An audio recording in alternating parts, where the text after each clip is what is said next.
Assalamualaikum warahmatullahi wabarakatuh. Izin memperkenalkan diri, nama saya Donatello Bimo Putra Nugroho, NIM 2022-11-024, bersama ketiga teman saya, Fernanda Faisli Istiarto, NIM 2022-11-018, dan Siti Janiah Latukonsina, 2022-11-032, dan Olivia Krisli Keiren Emma Sabaleku, dengan NIM 2022-11-093. Di sini kami akan mempresentasikan mengenai resum mengenai nuklir sebagai solusi transisi energi. Untuk latar belakangnya, yang pertama, acara ini merupakan kerjasama ITPLN dengan GINES atau Global Institute for Nuclear Energy and Sustainable Development. Tujuannya adalah memperluas wawasan dan membuka diskusi ilmiah mengenai peran nuklir dalam mendukung transisi energi. Dalam menghadapi tantangan energi global dan target emisi karbon yang semakin ketat, diperlukan sumber energi yang bersih, stabil, dan berdaya saing tinggi. Oleh karena itu, forum ini menjadi ruang penting untuk membahas implementasi PLTN serta posisi strategis teknologi nuklir dalam peta jalan energi nasional. Tujuan dari studium general ini adalah meningkatkan pemahaman dosen dan mahasiswa terhadap peranan teknologi nuklir dalam mengurangi emisi karbon, serta peluang dan tantangan penerapan PLTN di Indonesia. Acara ini juga bertujuan mendorong diskusi lintas disiplin terkait kebijakan strategis sektor ketenaga listrikan. Selain itu, acara ini diharapkan membangun kesadaran akan pentingnya pengembangan sumber daya manusia dan infrastruktur pendukung dalam ekosistem nuklir. Literasi publik dan kesiapan sosial juga menjadi faktor penting dalam suksesnya pembangunan PLTN di masa depan. Oke, di sini adalah profil mengenai pembicara dan moderator.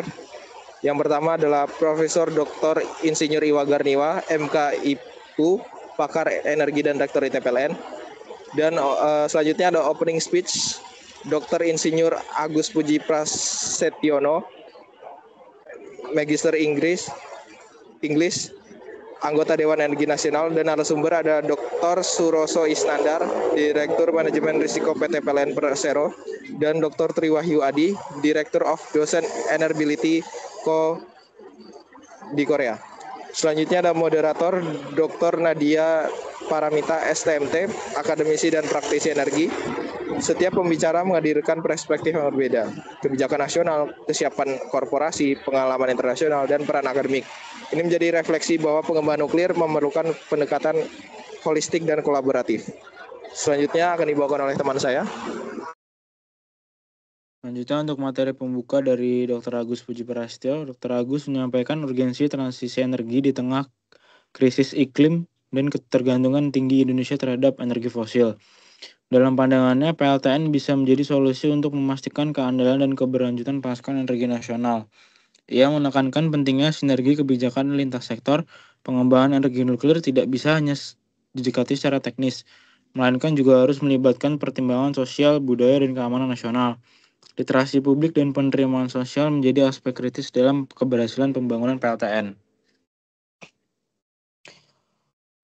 Lalu materi yang disampaikan oleh Profesor Dr. Iwa Garniwa MK, Prof. Iwa menekankan bahwa pengembangan nuklir harus dimulai dari penciptaan ekosistem yang kuat melalui pendidikan tinggi dan riset. Menurutnya, perguruan tinggi perlu mengambil peran strategis dalam riset teknologi, pelatihan tenaga ahli, serta edukasi publik. Ia juga menyebutkan perlunya pembentukan pusat unggulan atau Center of Excellence yang berfokus pada nuklir dan berjejaring secara nasional maupun internasional. Dengan demikian, Indonesia dapat mempercepat proses transformasi energi sambil memastikan keamanan dan keberlanjutan teknologi nuklir. Lalu untuk narasumber 1, Dr. Suroso Iskandar. Dr. Suroso menjelaskan bahwa PLN telah memasukkan nuklir sebagai bagian dari strategi jangka panjang dalam mencapai net zero emission 2060. PLTN dinilai sebagai solusi untuk mengatasi tantangan intermittency yang dihadapi PLTS dan PLTB. Ia menyoroti tantangan besar dalam implementasi nuklir, mulai dari kesiapan infrastruktur, kepastian hukum dan regulasi, hingga aspek manajemen risiko yang mencakup keuangan, keselamatan, serta penerimaan publik.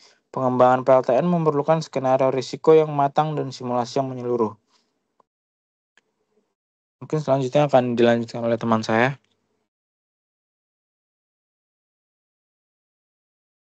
Oke, Saya lanjutkan, di sini ada narasumber kedua dari Dr. Triwahyu Adi, yang dimana di sini Dr. Tri memaparkan pengalaman Korea dalam mengembangkan dan mengekspor teknologi PLTN, termasuk proyektor ke UEA, yang dimana ia menekankan bahwa kerjasama internasional dan transfer teknologi menjadi kunci bagi negara berkembang seperti Indonesia.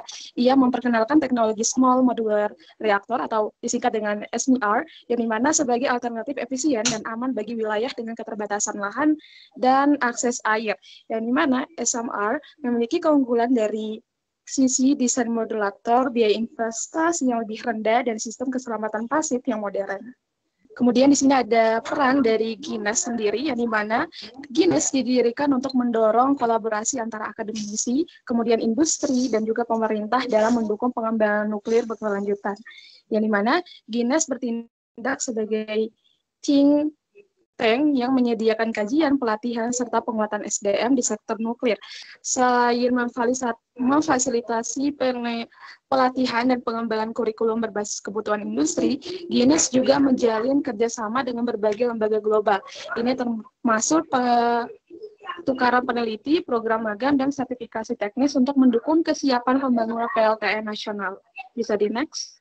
Di sini ada tantangan dari pengembangan nuklir, yang dimana pengembangan PLTN di Indonesia menghadapi berbagai tantangan, terutama dari sisi sosial dan regulasi. Ketakutan masyarakat akibat bencana nuklir di masa lalu masih menjadi hambatan besar bagi penerimaan teknologi ini. Di sisi lain, proses perizinan yang panjang, investasi awal yang tinggi, dan kebutuhan SDM yang terbatas membuat PLTN bukan opsi jangka pendek. Oleh karena itu, dibutuhkan strategi komunikasi risiko dan kebijakan publik yang proaktif agar transformasi ini dapat diterima oleh seluruh lapisan masyarakat. Mungkin untuk slide selanjutnya bisa dijelaskan oleh teman saya. Oke, selanjutnya ada peluang dan harapan. Energi nuklir memiliki potensi besar dalam mendukung target 23% EBT pada 2025 dan mencapai net zero emission 2060. Dengan adanya cadangan uranium dalam negeri, Indonesia memiliki modal dasar menuju kedaulatan energi. Perkembangan teknologi seperti SMR membuka peluang besar untuk penerapan di wilayah kepulauan, kawasan industri, dan remote area. Dengan komitmen politik dan kerjasama internasional, Indonesia bisa menjadi pemimpin regional dalam memanfaatkan nuklir sipil. Kemudian ada penutup dan diskusi. Energi nuklir bukan solusi tunggal, namun menjadi bagian penting dalam strategi diversifikasi energi nasional. Kesuksesan implementasinya sangat bergantung pada komitmen lintas sektor, kesiapan SDM, dan keberanian politik pemerintah. ITPLN dan GINES telah menunjukkan inisiatif konkret untuk mempersiapkan SDM masa depan melalui pendidikan, pelatihan, dan kerjasama strategis. Diskusi dan kolaborasi lanjutan perlu terus dilakukan untuk mewujudkan transisi energi yang adil, aman, dan berkelanjutan. Saya kembalikan ke moderator. Baik, mungkin cukup sekian presentasi dari kami. Kurang lebih mohon maaf. Wabillahi taufiq wal hidayah. Wassalamualaikum warahmatullahi wabarakatuh.